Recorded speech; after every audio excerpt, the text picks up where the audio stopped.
abrimos la mente para escuchar este texto que tiene tanta información importante, reveladora, que nos puede llegar a traer la paz que estamos buscando si es que es tu camino. Capítulo 3 de Un curso de milagros, la percepción inocente, sección 1, expiación sin sacrificio.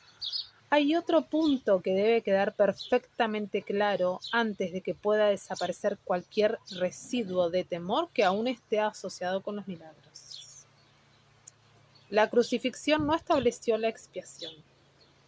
Fue la resurrección la que lo hizo. Son muchos los cristianos sinceros que no han entendido esto correctamente. Acá hay un punto muy importante que hay que tener muy en cuenta cuando yo lo empecé a leer, es que realmente es muy contradictorio a muchas religiones, a muchas perspectivas, a muchas filosofías, pero por eso les digo, mentalidad abierta, a ver, tratemos de entender con discernimiento qué es lo que nos está queriendo decir, entendiendo que quien habla acá es la voz del Maestro Jesús. Uno puede leer y decidir si está de acuerdo o no, y si resuena conmigo o no, ¿cierto? Entonces, nos está diciendo, son muchos los cristianos sinceros que no han entendido esto correctamente. Nadie que esté libre de la creencia en la escasez podría cometer tal equivocación. Si se examina la crucifixión desde un punto de vista invertido, parece como si Dios hubiese permitido e incluso fomentado el que uno de sus hijos sufriese por ser bueno. Esta desafortunada interpretación, que surgió como resultado de la proyección, ha llevado a muchas personas a vivir sumamente atemorizadas de Dios. Tales conceptos antirreligiosos se infiltran en muchas religiones. El auténtico cristiano, sin embargo, debería hacer una pausa y preguntarse, ¿cómo iba a ser posible esto? ¿Cómo iba a ser posible que Dios mismo fuese capaz de albergar el tipo de pensamiento que sus propias palabras han señalado claramente que es indigno de su Hijo? La mejor defensa, como de costumbre, consiste en no atacar la posición de otros, sino más bien en proteger la verdad.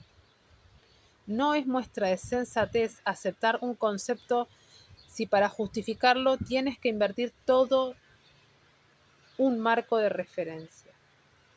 Este procedimiento es doloroso en sus aplicaciones menores y verdaderamente trágico a una escala mayor. Con frecuencia la persecución termina siendo un intento de justificar, entre comillas, la terrible y errónea percepción de que Dios mismo persiguió a su propio Hijo en nombre de la salvación. Ni siquiera las palabras mismas tienen sentido. Superar esto ha sido sumamente difícil, pues si bien este error no es más difícil de corregir que cualquier otro, son muchos los que no han estado dispuestos a abandonarlo en vista de su eminente valor como defensa. Esta información, que quede más que claro que es súper reveladora, contradictoria, y creo que en estos casos es donde hay mucha confusión acerca de qué es un curso de milagros y como que es antirreligioso o como que es como que es algo que viene de la oscuridad. Bueno, yo no estoy de acuerdo porque cuando leo esto me hace mucho sentido la explicación, porque hay cuestiones que cuando la iglesia las explica a mí no me terminan como de cerrar en muchas cuestiones, en cambio lo que nos está explicando un curso de milagros a mí me hace más sentido. Pero en fin, la base, digamos, como que termina no siendo lo más importante es la actitud que tomamos, las decisiones que tomamos y la mente que decidimos darle, a la mente a la cual decidimos darle el poder de que dirija nuestras vidas, a la mente del amor, a la mente verdadera, o a la mente del miedo, a la mente llena de ego y a la mente llena de ilusiones. Entonces dice, un ejemplo menos dramático es del padre que dice, esto me duele más a mí que a ti, pero se siente exonerado al darle una paliza a su hijo. ¿Crees que nuestro padre piensa realmente así? Es tan esencial eliminar cualquier pensamiento de este tipo que debemos asegurarnos de que nada semejante permanezca en tu mente. Yo no fui castigado porque tú eras malo, nos dice Jesús. La lección completamente benévola que la expiación enseña se echa a perder si se mancilla con cualquiera de las formas en que esta clase de distorsión se manifiesta. La afirmación "mía es la venganza", dice el Señor, es una percepción falsa mediante la cual uno le atribuye a Dios su propio pasado malvado. Ese pasado malvado no tiene nada que ver con Dios. Él no lo creó ni tampoco lo sustenta. Dios no cree en el castigo. Su mente con mayúscula, no crea de esa manera. Dios no tiene nada contra ti por razón de tus malas, entre comillas, acciones. ¿Cómo sería posible entonces que me hubiese acusado a mí por ellas? Asegúrate de que reconoces cuán absolutamente imposible es esta suposición. Y también de que procede enteramente de la proyección. Este tipo de error es responsable de una multitud de errores similares, incluyendo la creencia de que Dios rechazó a Adán y los expulsó del jardín del Edén. Quizá por eso piensas a veces que no te estoy guiando bien. He tomado las máximas precauciones para usar palabras que sean casi imposibles de distinguir. Este tipo de error es responsable de una multitud de errores similares, incluyendo la creencia de que Dios rechazó a Adán y lo expulsó del jardín del Edén. Quizás por eso a veces piensas que no te estoy guiando bien. He tomado las máximas precauciones para usar palabras que sean casi imposibles de distorsionar, pero siempre es posible tergiversar los símbolos si así se desea. El sacrificio es una noción que Dios desconoce por completo. Procede únicamente del miedo y los que tienen miedo pueden ser crueles. Cualquier forma de sacrificio es una violación de mi exhortación a que debes ser misericordioso tal como tu Padre en el cielo lo es. A muchos cristianos les ha resultado difícil darse cuenta de que esto les atañe a ellos. Los buenos maestros nunca aterrorizan a sus estudiantes. Aterrorizar es atacar y como resultado de ello se produce un rechazo de lo que el maestro ofrece, malográndose así el aprendizaje. Se me ha llamado correctamente el Cordero de Dios que quita los pecados del mundo, mas quienes representan al Cordero manchado de sangre no entienden el significado del símbolo. Si se entiende correctamente, es un símbolo muy simple que habla de mi inocencia. El león y el cordero tendidos el uno junto al otro simbolizan que la fuerza y la inocencia no están en conflicto, sino que coexisten naturalmente en paz.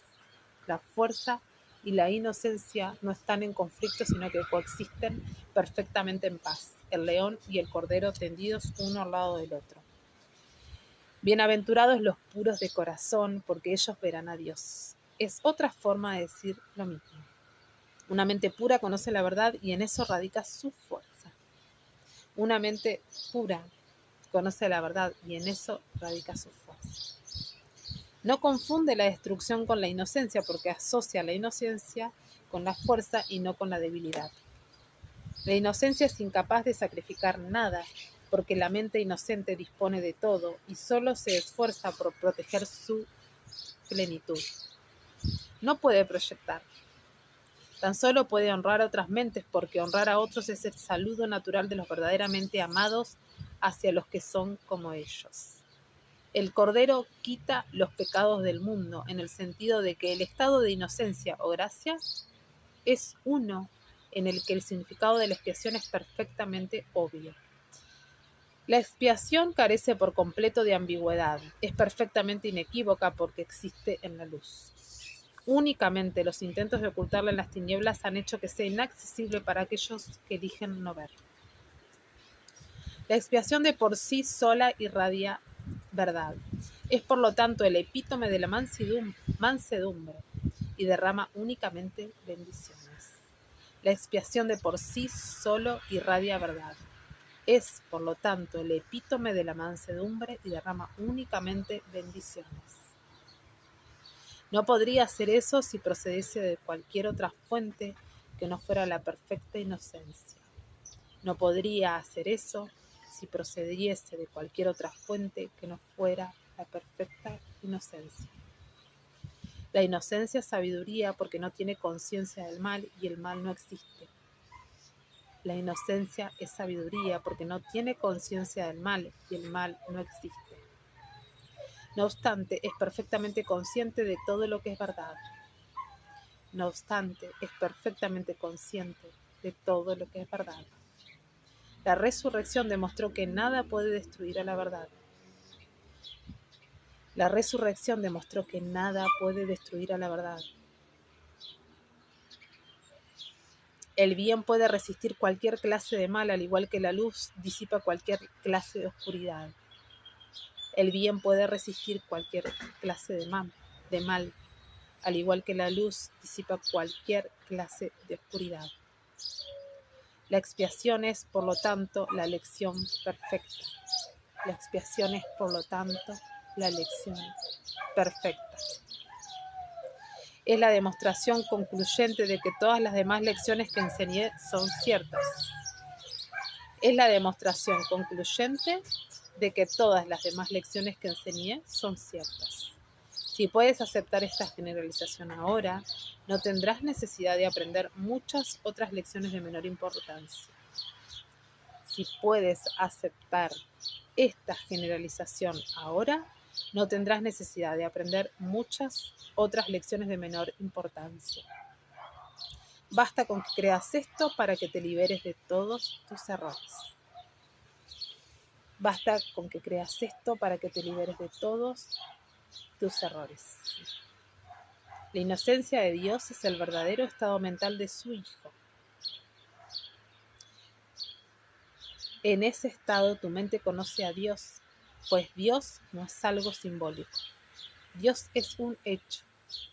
Cuando conoces a su Hijo tal como es, te das cuenta de que la expiación y no el sacrificio es la única ofrenda apropiada para el altar de Dios, y en el que solo la perfección tiene cabida. El entendimiento de los inocentes es la verdad. Por eso es por lo que sus altares son verdaderamente radiantes.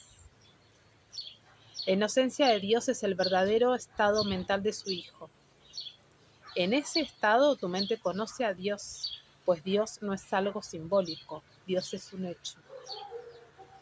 Cuando conoces a su Hijo tal como es, te das cuenta de que la expiación y no el sacrificio es la única ofrenda apropiada para el altar de Dios, en el que solo la perfección tiene cabida. El entendimiento de los inocentes es la verdad. El entendimiento de los inocentes es la verdad.